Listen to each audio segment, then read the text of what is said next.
Wabarakatuh. Ini pertemuan kita yang kelima. Minggu kemarin kita udah belajar bank rekonsiliasi, ya. Nanti untuk lebih dalamnya bisa juga dilihat nanti di textbook, ya. Yang penting dalam bank rekonsiliasi ini uang cash yang kita hitung itu, ya, itu belum tentu benar, ya.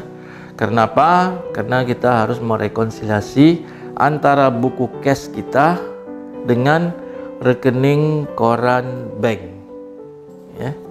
Itu. Sekarang kita masuk berikutnya, yaitu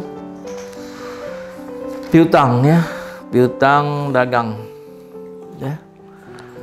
Piutang dagang ini, ya, piutang pengakuan piutang, ya, kita lihat ini, ya.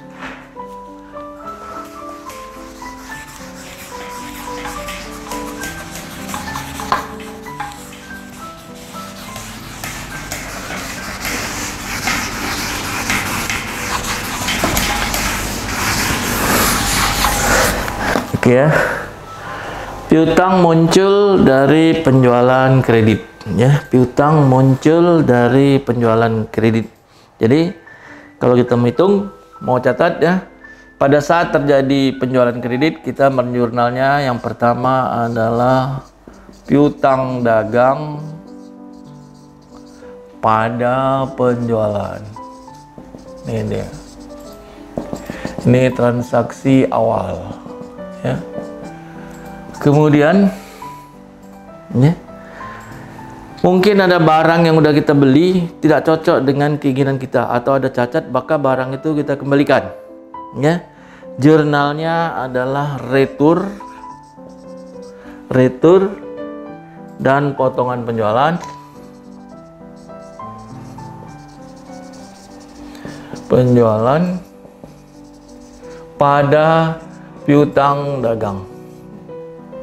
Karena kenapa? Karena ini kan belum dibayar, ya. Kalau udah dibayar, kita balikkannya pakai cash, ya. Kemudian saat penagihan piutang, ya, saat penagihan piutang ini adalah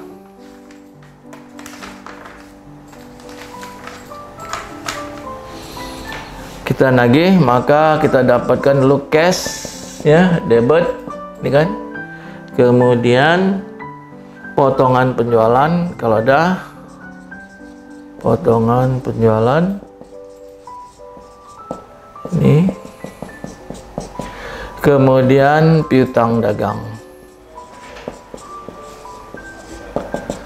ini deh.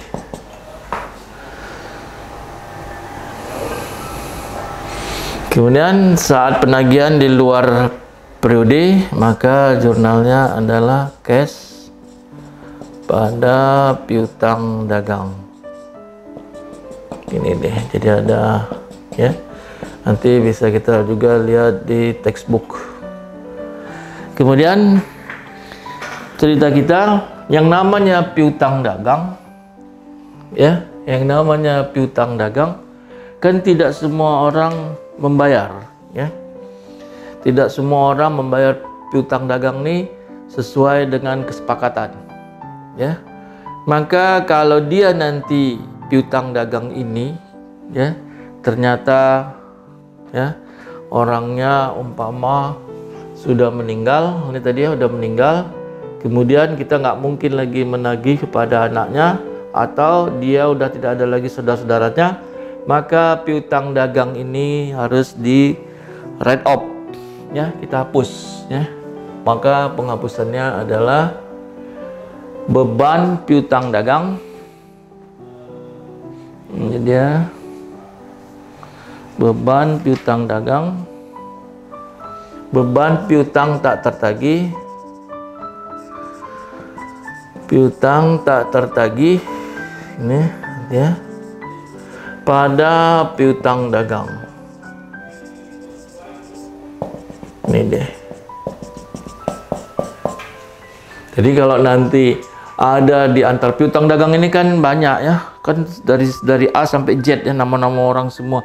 Mungkin ada salah satu di antaranya udah tidak bayar, tidak membayar. Kita lihat di buku ya, dari subsidiary ledgernya nggak pernah bayar. Setelah dihubungi udah nggak ada lagi kabar beritanya, maka piutang tersebut harus dihapuskan dan ia menjadi biaya, beban ya. Ini namanya metode penghapusan langsung. Metode penghapusan langsung atau direct write-off method.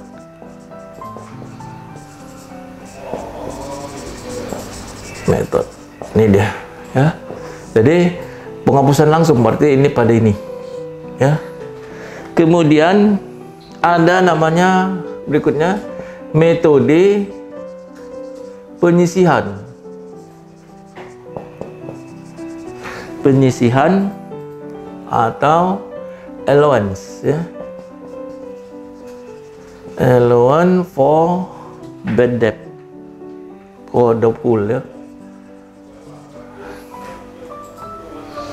Doubtful method. Jadi metode ini nggak langsung dia menghapuskan piutang ini ya, dia pakai penyisihan ya. Dia menggunakan penyisihan. Jurnalnya adalah beban piutang tak tertagih pada penyisihan. Penyisihan piutang tak tertagih. Ini XX ya, tadi gini ya. Ini kan tetap ya. Jadi kalau nanti kita lihat di neraca, kayak gini ya, ini neraca. Ini piutang dagang XX ya. Di sini kan penyisihan piutang tak tertagih X, ini kurang gini dia. Jadi yang masuk ke dalam neraca ini adalah real, yang benar-benar dapat ditagih, tetapi total brutonya nggak kita hapuskan. Beda sama ini tadi ya. Kalau ini langsung dia ini dihapuskan, berarti penyisihan piutang tak tertagihnya ini nggak ada posnya ya, karena kita menggunakan metode penyisihan ya. Begini caranya ya. Jadi piutang dagang tak tertagih pada penyisihan piutang tak tertagih XX. Jadi inilah dia net, namanya net realizable value ya. Ini namanya net realizable value. Maksudnya nilai yang benar-benar dapat ditagih tetapi piutangnya belum dihapuskan seperti ini ya. Kalau ini udah langsung dihapuskan, jadi nanti. Kemudian berikutnya metode penyisihan ya, metode penyisihan. Ya.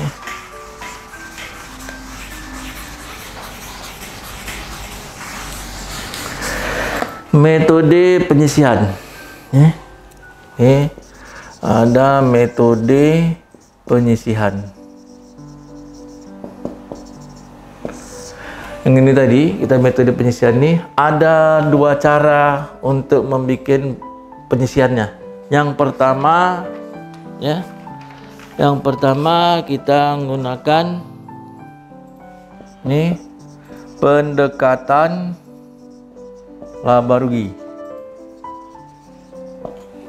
Pendekatan laba rugi atau income statement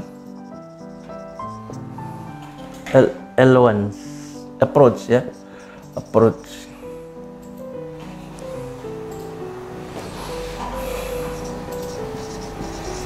ini dia ya. Pendekatan laba rugi ini gimana? Pendekatan laba rugi ini contohnya gini ya. Contoh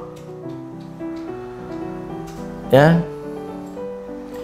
ada piutang tak tertagih, itu dia piutang tak tertagih, piutang dagang, ya, atau dia kan dari situ ya, dari penjualan, ya,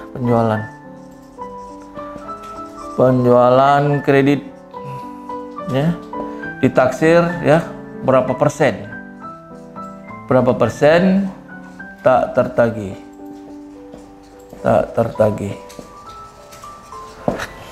Jadi caranya, ya, umpama penyisian piutang tak tertagih,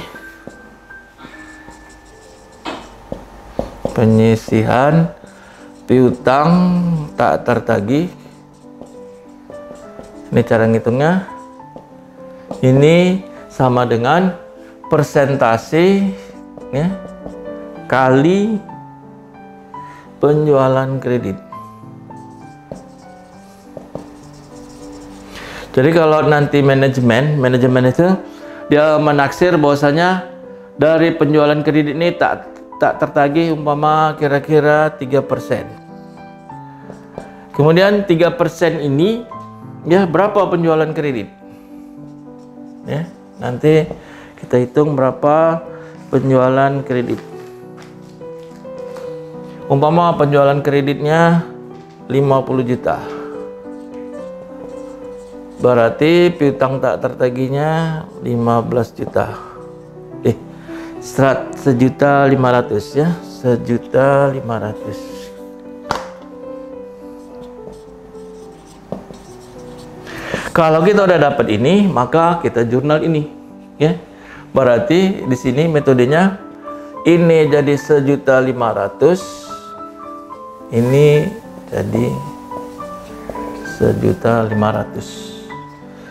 Gitu dia nanti, ya. Jadi dari penjualan kredit namanya pendekatan laba rugi. Laba rugi kan penjualan kredit. Gitu dia nanti, ya. Kemudian yang kedua, pendekatan neraca.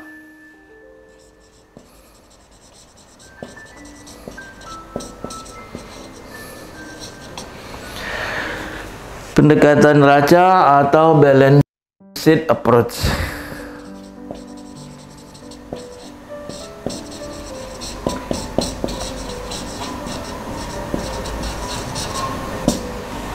Pendekatan neraca ini, ya, kita menghitung dari subsidiary ledger, ya. Jadi nanti ini contohnya gini.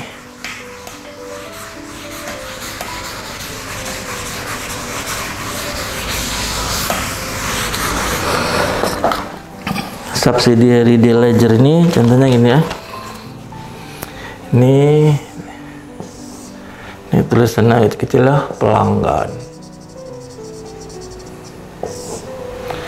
Sini total, kemudian belum jatuh tempo,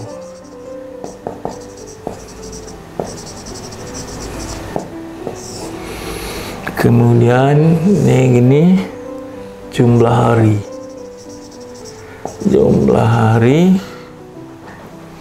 yang telah menunggak,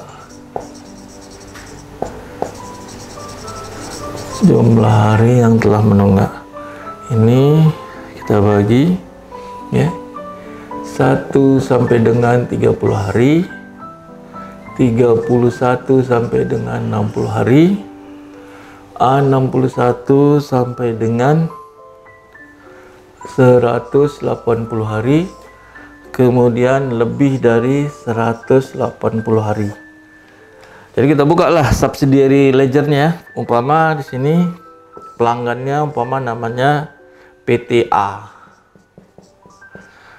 kemudian PTB, kemudian PTC. Ini kita ambil gini dulu ya. Nanti baru kita isi angka-angkanya. Kemudian baru di sini estimasi persentase tak tertagih. Ini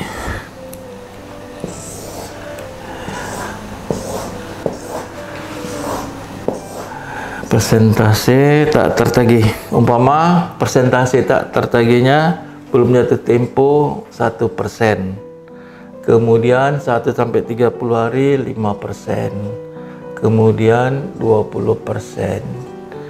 Kemudian 25%. Kemudian 45%. Baru di sini total estimasi piutang tak tertagih.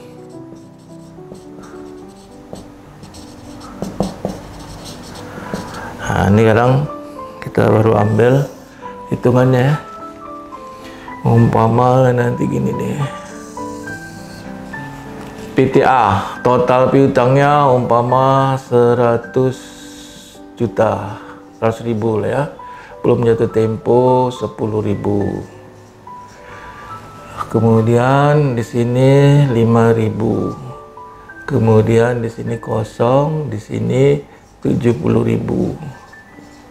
Berarti udah 85, berarti lebih dari ini 15.000. Jadi maksudnya total piutang dia ada 100 ya, belum jatuh tempo ada 10, 130 gini ya. Kemudian ini kita bikin dia 200.000. Ini belum jatuh tempo umpama 5.000. Ini 100.000. Ini 50.000. Berarti udah 155, 155, ini 30.000. Nah, berarti di sini 15.000. Jadi 200.000 ini 150, 150, 180, 200 ya. Kemudian kita bikin di sini 300.000. 300.000 umpama di sini 30.000. Belum jatuh tempo. Berarti di sini 150.000. Ini contoh ya. Berarti di sini 20.000. 20.000 berarti sudah ini udah 200, di sini 100.000. Ini 100.000. Ini kan ya. Betul ya? Ini 300, 18, 200, 203. Oh, berarti ini 50 ya. Supaya ada 50.000. Ini 50.000. Gitu deh. Berarti kalau begitu ini piutangnya total 600. Ini 45. 45 ini 300. 300 ini 70. Ini 150. Ini 80. Sudah? Ini kita kalikan 1% estimasinya. Berarti kalau dia 45 juta kali 1%, berarti 450.000 ya. 450.000. Ini 5% kali 300. 300 kali 5%. 15.000. Wah, ini kok banyak kali nih. Salah nih. Ini salah. 45.000 kali 1%. Berarti 450. Ini 450. Kemudian 70.000 kali 20%. Sama dengan 14.000. Kemudian 150 juta, 150.000 kali 25%, 37.500. Kemudian 80 kali 45% sama dengan 36. 36.000 ini ya. Inilah dia totalnya. Jadi kalau kita mau jumlahin totalnya nanti di sini kita masuk ya. Berarti 36.000 tambah 37.500. 37.500 tambah 14.000 tambah 15.000 tambah 450 sama dengan 102.950. Jadi kalau udah dapat angka ini, maka jurnalnya ya, kita dari belakang nanti jurnalnya ya. Ini kita belum lagi belajar adjustment ya. Jadi kalau pendekatan berarti jurnal ini adalah beban piutang tak tertagih, piutang tak tertagih pada penyisihan piutang tak tertagih, PTT aja. Ini 102.950. 102.950. Inilah dia jurnalnya. Jadi ini tadi ini. Jadi cara ngambilnya kita dari subsidiary ledger ya. Ini nih. Nanti banyak metodenya. Sekian persen dari total piutang dagang bisa, sekian persen dari penjualan kredit bisa. Jadi nanti ada dua cara. Kalau kita mau pakai subsidiary ledgernya, dia begini. Berarti ini kali ini sama dengan ini kita jumlahin. Inilah nanti dibikin penyisiannya di sini. Itu dia. Oke, udah bisa. Sudah bisa. Kita sampai di sini, nanti kita masuk sesi berikutnya.